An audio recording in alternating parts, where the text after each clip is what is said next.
we're going to take a look at how to create articles and newsfeed items and place their summaries and thumbnails on the front page. There are two main sections.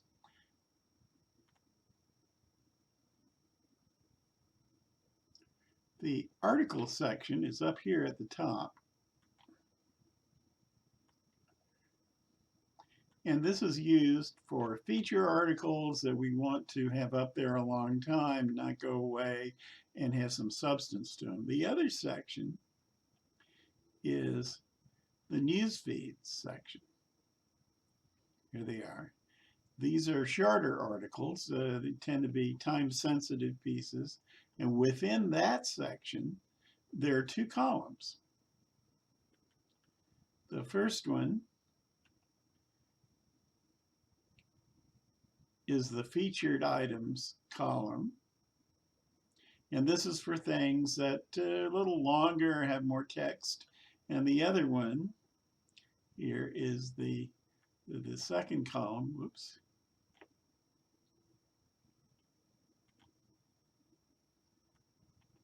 is the announcements column. These will be shorter and more time-sensitive pieces.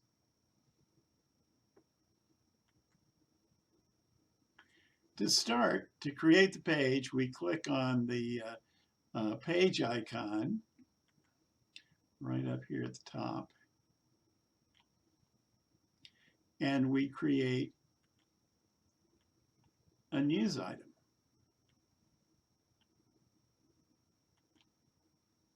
Then we get the composer page. It's kind of complicated, but actually it allows us to create the whole page without even going to the editor if we want. So we'll go through it a piece at a time.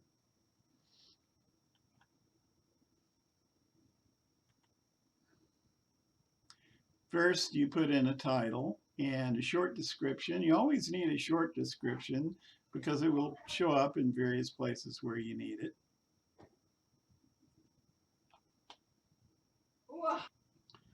The next part is really important. You need to pick a page location to determine both where the page lives on the website and what part of the front page it'll appear in. Remember, the article section goes at the top and the newsfeed items go under the article section.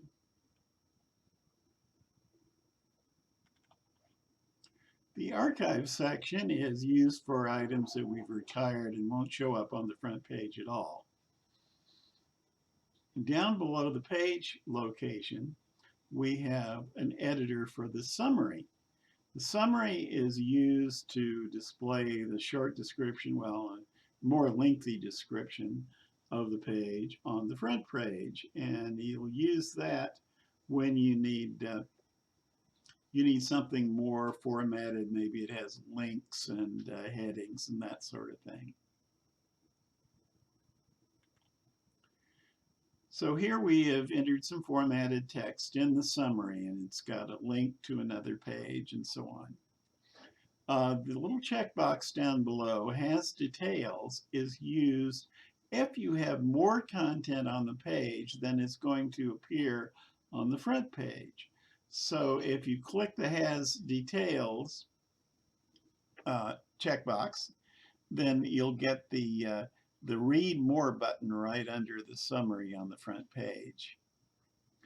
Feature this page, this checkbox is for the news items, the newsfeed items, and determines whether they show up in the featured items column on the right or the announcements column on the left. So if you check featured this page, it shows up in the featured items column.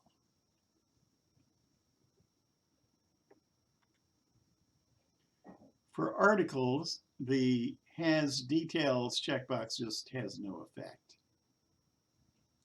Now, if you want a thumbnail with your article, and that can really improve the appearance of the front page and also call attention to your article, you click on the Choose File button right under thumbnail here. I'll get back to that in a second.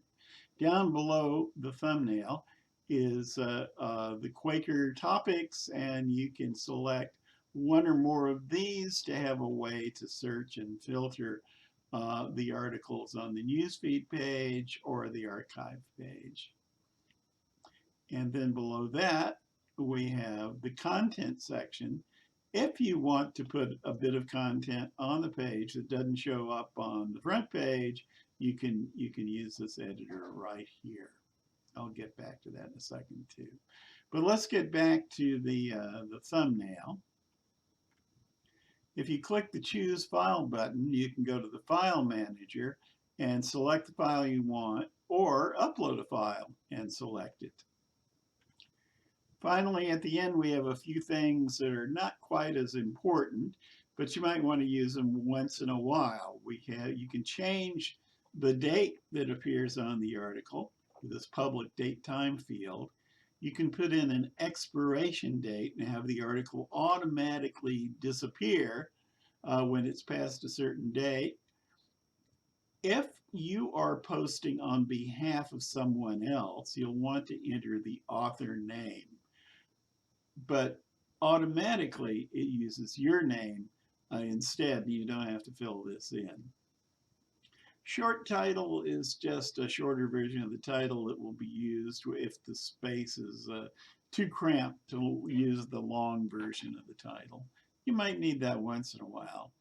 URL slug, ignore that because it's going to be automatically filled in by the system.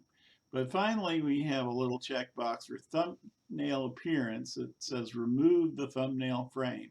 There's a little square kind of faintly around each thumbnail, and every once in a while it's just kind of ugly and you want to get rid of it, and that's when you check that on rare occasions. Okay, we're all ready to go now. If you don't need to do anything more on the news item page itself, maybe you've already put in a little content with the content editor, you can just click Publish Page, and there you go. You won't have to do anything else. You will click the Edit Mode button only if you need to add still more content to the page, perhaps more images or do some more formatting. If the page needs to get fancy, this is your next stop. You go to Edit Mode and you go to the page editor and save your changes there. And that's the way it works. There's a few more details which I will document in some pieces later on. Thanks for listening.